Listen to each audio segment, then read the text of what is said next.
Dear students, online doubt session में आपका एक बार फिर से स्वागत है। और ऑनलाइन डाउट सेशन तो क्या बोलूँ इसे, कि मुझे जो अच्छे सवाल मिल रहे हैं इस लॉकडाउन ड्यूरेशन के दौरान, बच्चे व्हाट्सएप के थ्रू और किसी मीडिया के थ्रू जो भी डाउट्स पूछ रहे हैं उसमें जो कंसेप्ट बेस्ड क्वेश्चन मिल रहे हैं मैं उसको यहाँ पे डिस्कस कर रहा हूँ। इसी क्रम में आज हमारा थर्ड है और जो डाउट्स आए मेरे पास उनमें कुछ अच्छे डाउट्स जो हैं उसको अपन प्रत्येक लेक्चर में जो डिस्कस कर रहे हैं, तो उन्हीं डाउट्स में आज अपन कुछ अच्छे डाउट्स और सॉल्व करते हैं। ठीक है, तो आज का जो हमारा डाउट है वो क्या है कि मान लो एक कंटेनर दिया हुआ है, सिलेंड्रिकल कंटेनर। कौन सा कंटेनर? Cylindrical container. और इस सिलेंड्रिकल कंटेनर में एक आर रेडियस का स्फीयर है। कितनी रेडियस का? आर रेडियस का एक स्फीयर मतलब गोला है। ठीक है जी, ओके। और जो एक गोला है ना वो इस सिलेंड्रिकल कंटेनर में, ये सिलेंड्रिकल कंटेनर है, ध्यान रखना इसे, सिलेंड्रिकल कंटेनर। और ये जो स्फीयर है ये चारों तरफ से एक लिक्विड से घिरा हुआ है। किससे घिरा हुआ है? लिक्विड से, चारों तरफ से। क्लियर? और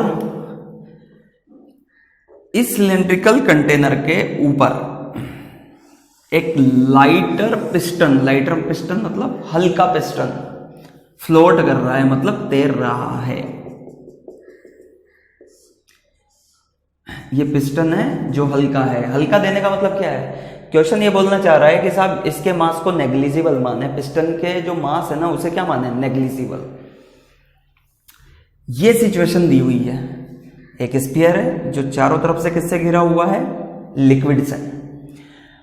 इसकी सतह पर, किसकी सतह पर? इसके सरफेस पर, लिक्विड के सरफेस पर एक लाइटर मास का, हल्के द्रव्यमान का एक पिस्टन फ्लोट कर रहा है, मतलब तैर रहा है यहां पे। और ये जो एरिया है ना इसका एरिया किसका? इस सरफेस एरिया है, उसी के बराबर का पिस्टन होगा। तो पिस्टन एरिया बोलते हैं ऊपर की सरफेस का जो एरिया है इसका, ये सरफेस एरिया मान लो कितना है? ए। क्लियर? अब ये सिचुएशन दी हुई थी। अब इसके आगे की सिचुएशन सुनो। ठीक है, इसके आगे की situation, if the mass m is kept over the piston to compress the liquid,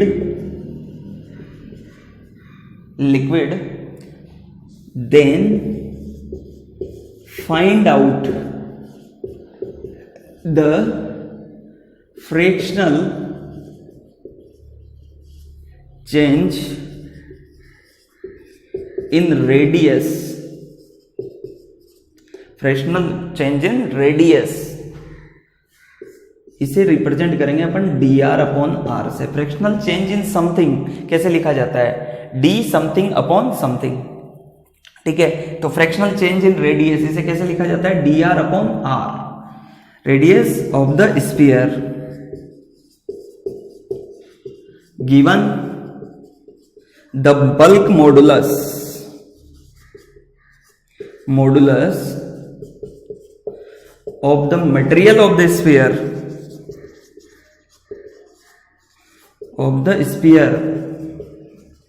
is k। Hindi वालों के लिए मैं इधर लिख रहा हूं,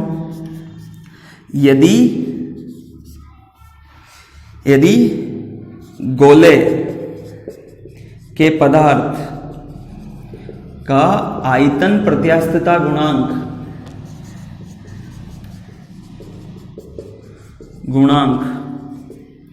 k है, तब पिस्टन पर एक द्रव्यमान m को रखकर यदि द्रव को दबाया जाए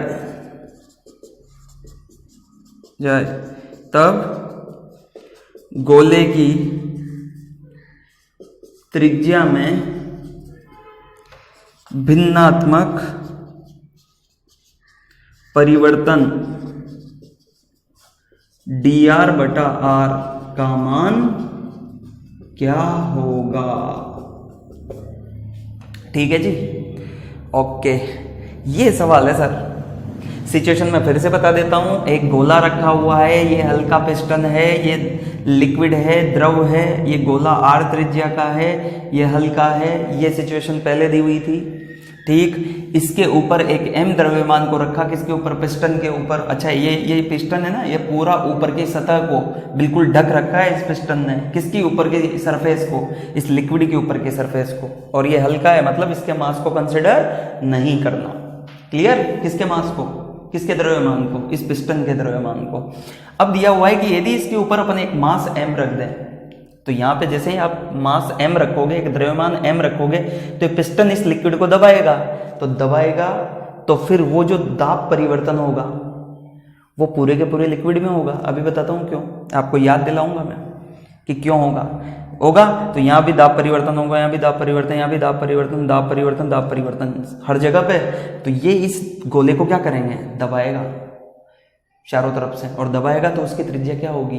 परिवर्तित। और वास्तव में अगर यहाँ परिवर्तन नहीं लिखो कि त्रिज्या परिवर्तन, भिन्नात्मक त्रिज्या परिवर्तन, तो यूं भी लिख सकते हैं कि त्रिज्या में कमी, भिन्नात्मक त्रिज्या में भिन्नात्मक कमी, या फ्रैक्शनल डिक्रीमेंट इन रेडियस। ठीक है ना, क्योंकि जो रेडियस है वो क्या हो रही है? घट रही है।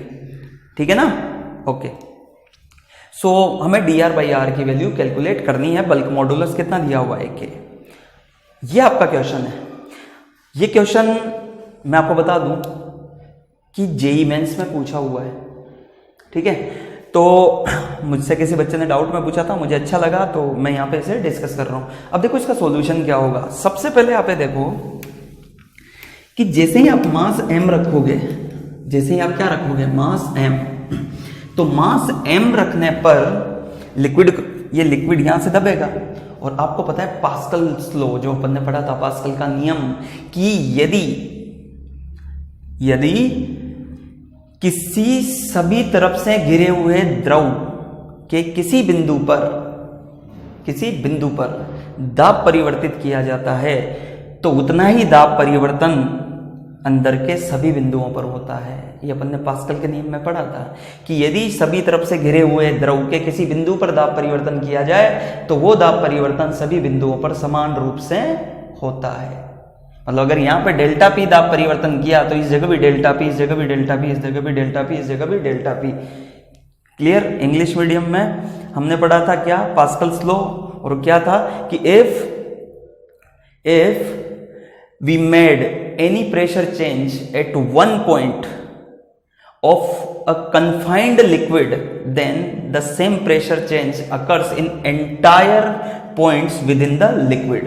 उस लिक्विड के सभी बिंदुओं पर या सभी पॉइंट्स पर सेम प्रेशर चेंज होता है। ये किसका लॉ है? Pascal's law.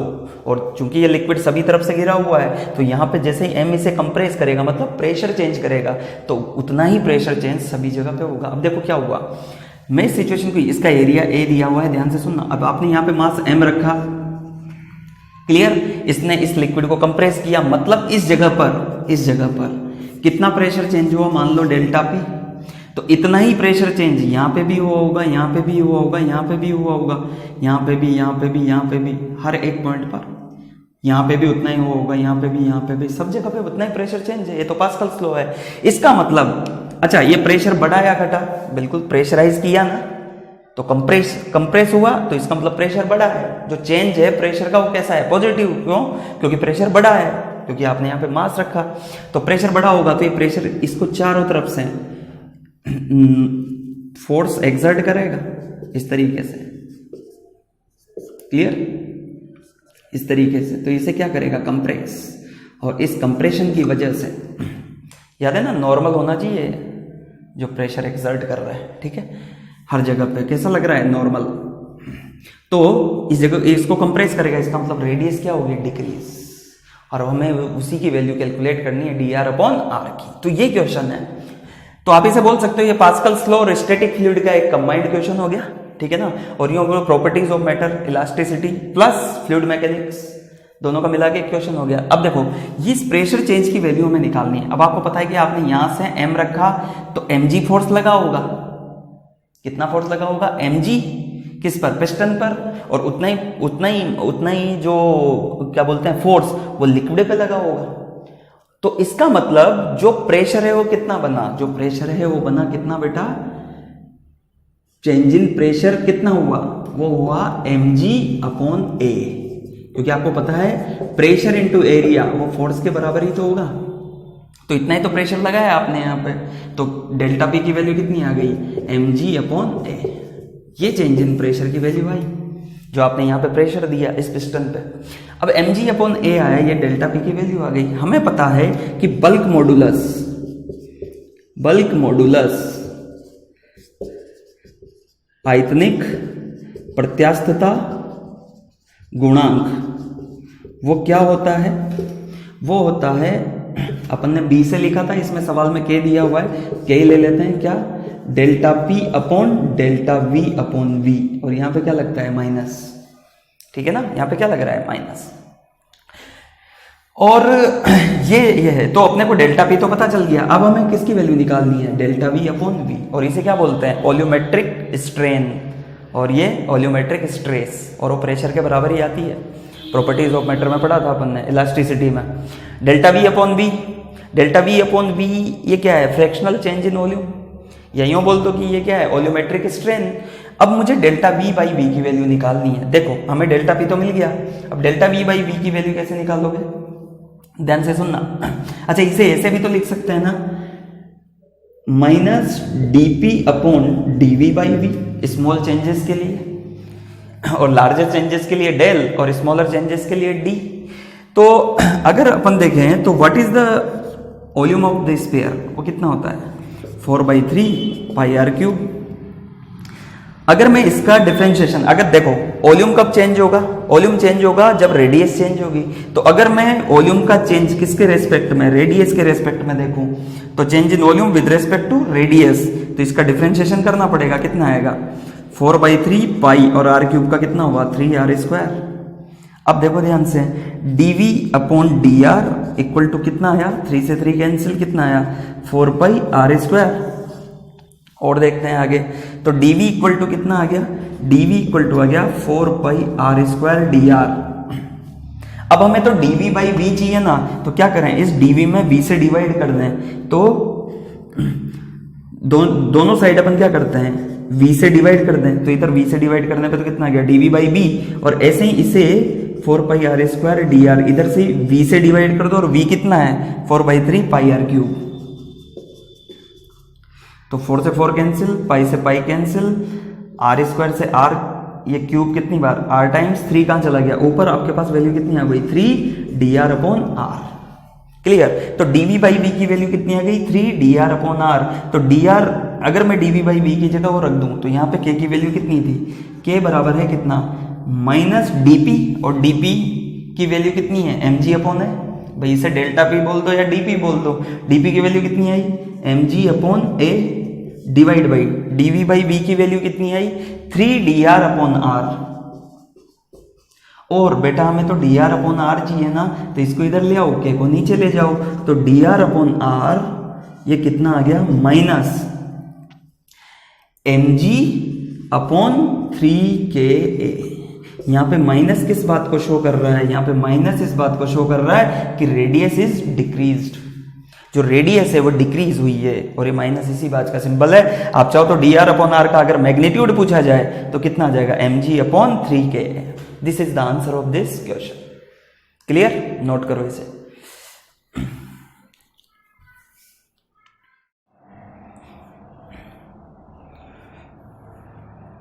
तो ये आपका सवाल, तो ये इस तरीके से सवाल बन जाते हैं। है कुछ नहीं, बस आपको ये चीजें ध्यान रखनी है कि बल्क मॉडुलस कितना होता है, क्या होता है। क्लियर?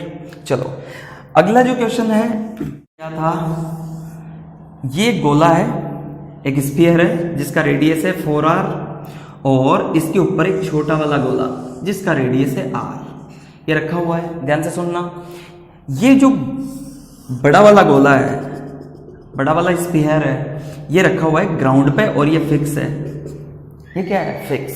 और जो छोटा वाला गोला है ना, ये वाला, ये इस बड़े वाले गोले के, इस बड़े वाले स्फीयर के सरफेस पर रोलिंग विदाउट स्लिपिंग कर रहा है। क्या बोल रहा हूं मैं? The smaller spear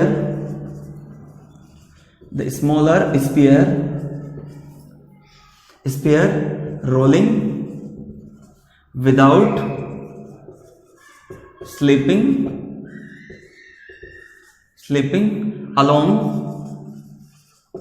along the surface of the larger sphere।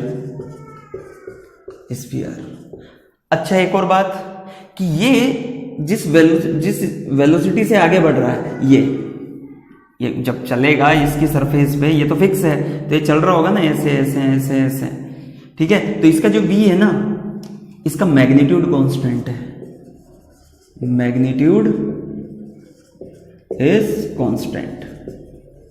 Clear? आपको क्या कैलकुलेट करना है? Find the acceleration of the bottom most point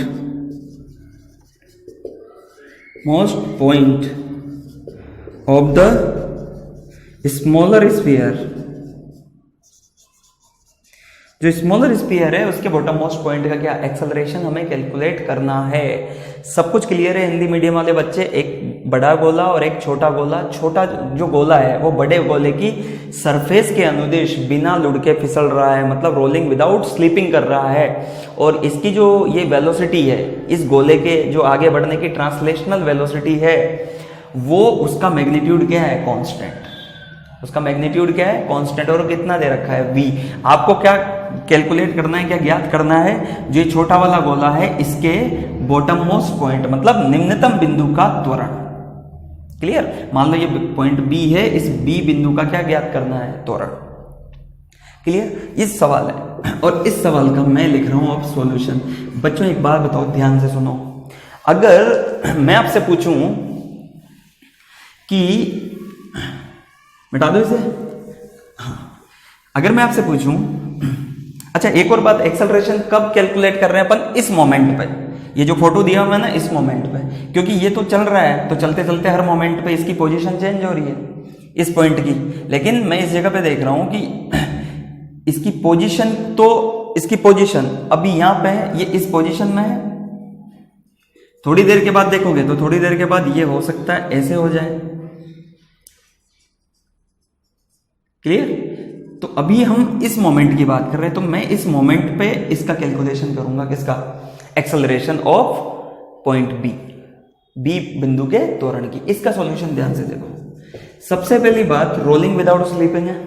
अब रोलिंग विदाउट स्लीपिंग में यदि मैं एक्सेलरेशन ऑफ बी लिखूं, ध्यान से सुनना, तो एक्सेलरेशन ऑफ बी क्या लिखेंगे? Acceleration of b is equals to acceleration of centre of mass plus acceleration of b with respect to centre of mass. बच्चों ये तो अपन पहले भी जानते हैं कि कंबाइंड रोटेशन प्लस ट्रांसलेशन के केस में acceleration of any given point is equals to acceleration of the centre of mass plus acceleration of that point with respect to the centre of मास।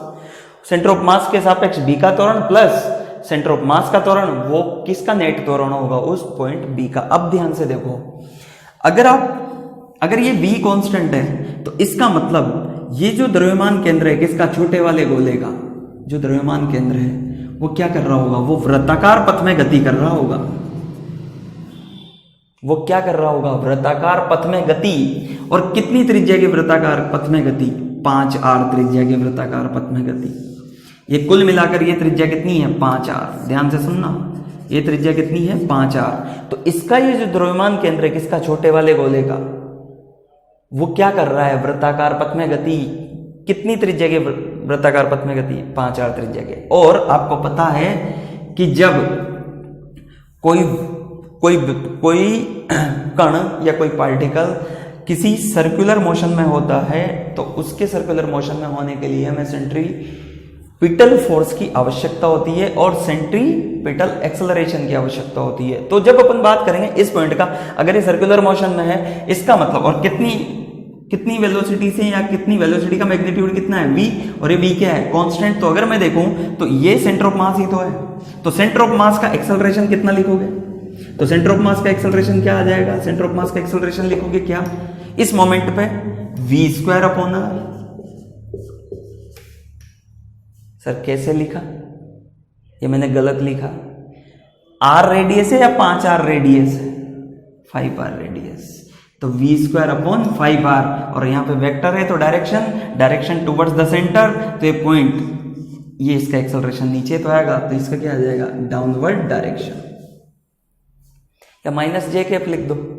अरे बात समझ आई कि ये जो सेंटर है ये सर्कुलर मोशन कर रहा है, और इसका सेंट्रीपिटल एक्सेलरेशन कितना लिखोगे, अभिकेंद्रीय त्वरण वो कितना आ जाएगा, v²/5r, क्योंकि ये कितनी त्रिज्या के वृत्ताकार पथ में घूम रहा है, 5r त्रिज्या के। तो ये तो आ गया ए सेंटर ऑफ मास, इसकी वैल्यू आ गई अब अपने पास। अब बात करेंगे किसकी, acceleration of b with respect to centre of mass. इसको देखो, अगर मैं इस पॉइंट b की बात करूं, ध्यान से देखो, यहां पे मैं डायग्राम बना रहा हूं छोटे वाले का, ये r रेडियस, ये पॉइंट b है। अगर रोलिंग विदाउट स्लीपिंग है तो ये बड़ा वाला गोला बना रहा हूं मैं, ये बड़ा वाला गोला। आप देखो कि अगर इस पॉइंट पे रोलिंग विदाउट स्लीपिंग है, तो पहली बात, एक्सेलरेशन के केस में रोलिंग विदाउट स्लीपिंग के लिए जिस सरफेस के कांटेक्ट में पॉइंट बी है, जिस सरफेस के कांटेक्ट में पॉइंट बी है, तो पॉइंट बी का एक्सेलरेशन टेंजेंशियल डायरेक्शन में, टेंजेंशियल मतलब अलोंग दी सरफेस, वही होना चाहिए जो उस सरफेस का एक्सेलरेशन है। क्या बोला मैंने, पॉइंट बी का एक्सेलरेशन, पॉइंट बी का एक्सेलरेशन टेंजेंशियल डायरेक्शन में वही होना चाहिए जो उस सरफेस इन कांटेक्ट का एक्सेलरेशन है। इसका मतलब बी का acceleration with respect to centre of mass, यदि मैं देखूं तो सेंटर ऑफ मास के रेस्पेक्ट में ये पॉइंट क्या कर रहा होगा, प्योर सर्कुलर मोशन। भाई ये सेंटर ऑफ मास के रेस्पेक्ट में क्या कर रहा होगा, प्योर सर्कुलर मोशन। और सर्कुलर मोशन कर रहा है तो सर्कुलर मोशन करने के लिए दो क्या हो सकते हैं, दो एक्सेलरेशन हो सकते हैं इस पॉइंट बी के, एक तो इधर इस पॉइंट बी का एक्सेलरेशन, और एक टेंजेंशियल एक्सेलरेशन, ये भी तो संभव है। लेकिन नीचे वाला जो स्फीयर है वो तो फिक्स है। अब नीचे वाला स्फीयर यदि फिक्स है तो टेंजेंशियल डायरेक्शन में इसका एक्सेलरेशन भी कितना होना चाहिए, 0। क्यों, क्योंकि सर नीचे वाला जो है ना वो फिक्स सरफेस है, नीचे वाला गोला फिक्स है, तो नीचे वाला गोला फिक्स होगा तो टेंजेंशियल डायरेक्शन में इस पॉइंट बी का एक्सेलरेशन वही होना चाहिए जो गोले का होना चाहिए। तो टेंजेंशियल डायरेक्शन में ये नीचे वाले का एक्सेलरेशन 0 है, तो टेंजेंशियल डायरेक्शन में इस पॉइंट बी का एक्सेलरेशन भी कितना होना चाहिए, 0। तो सेंटर ऑफ मास के रेस्पेक्ट में इसके दो संभव थे क्या एक्सेलरेशन, कौन कौन से, एक तो टेंजेंशियल डायरेक्शन में और एक रेडियल डायरेक्शन में टुवर्ड्स द सेंटर, क्योंकि इस सेंटर ऑफ मास के रेस्पेक्ट में ये क्या कर रहा है, सर्कुलर मोशन। अब टेंजेंशियल तो हो नहीं सकता, क्यों, क्योंकि रोलिंग विदाउट स्लीपिंग है।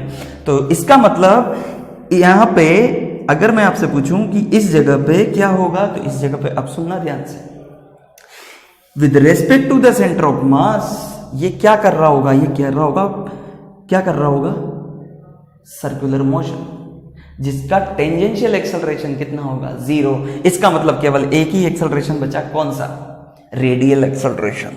तो रेडियल एक्सेलरेशन बचा, तो उस रेडियल एक्सेलरेशन की वैल्यू, अब मान लो कि ये ओमेगा से सर्कुलेट हो रहा है, किससे, ओमेगा से। भैया ओमेगा से मान लो इसकी जो ये घूम रहा है ना, तो इसकी जो एंगुलर वेलोसिटी है वो कितनी है, ओमेगा। तो acceleration of b with respect to centre of mass को क्या लिख दोगे, ओमेगा स्क्वायर आर, बड़ा आर लिख दो, ओमेगा स्क्वायर आर, और डायरेक्शन अपवर्ड, क्योंकि इस पॉइंट इसको अगर सेंटर देखें, क्योंकि हम सेंटर ऑफ मास के रेस्पेक्ट में लिख रहे हैं, तो इसके रेस्पेक्ट में ये पॉइंट क्या कर रहा है, सर्कुलर मोशन। तो टेंजेंशियल तो 0 हो गया, क्योंकि नीचे वाली सरफेस क्या है, फिक्स। अब इसका जो एक्सेलरेशन आया वो कितना है, ओमेगा स्क्वायर आर, किस डायरेक्शन में, अपवर्ड डायरेक्शन में, towards the centre.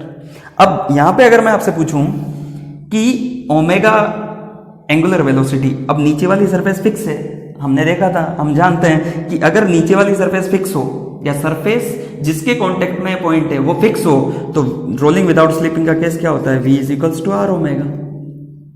v is equals to r omega, तो ओमेगा बराबर कितना हो जाएगा, v अपॉन आर। इस वैल्यू को यहां पे रख दो, कितना आ जाएगा, v अपॉन आर का whole square into r, direction upward, क्या आया, v स्क्वायर अपॉन आर, और डायरेक्शन क्या हो गई, अपवर्ड। यदि a नेट लिखा जाए किसका, b का, तो a नेट b का टोटल मिला के कितना आ गया, वो आ गया आपके पास v square upon r upward plus v square upon 5r, और वो किधर है, downward. This is the answer of this question.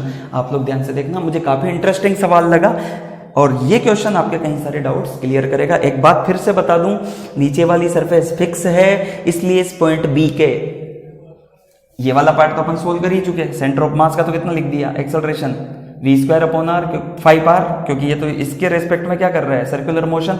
अब अगर मैं बी पॉइंट को देखूं तो बी पॉइंट में दो एक्सेलरेशन हो सकते थे, एक तो टेंजेंशियल और एक ये, लेकिन रोलिंग विदाउट स्लीपिंग है तो टेंजेंशियल एक्सेलरेशन को जीरो होना पड़ा। क्यों, क्योंकि रोलिंग विदाउट स्लीपिंग में जिस सरफेस पे रखा होता है उस सरफेस के अलोंग जो एक्सेलरेशन है वो कितना होना चाहिए, उस सरफेस के एक्सेलरेशन के बराबर। अभी नीचे वाली सरफेस फिक्स है, इसलिए इसका एक्सेलरेशन टेंजेंशियल डायरेक्शन में कितना लेना पड़ा, 0। This is the answer of this question.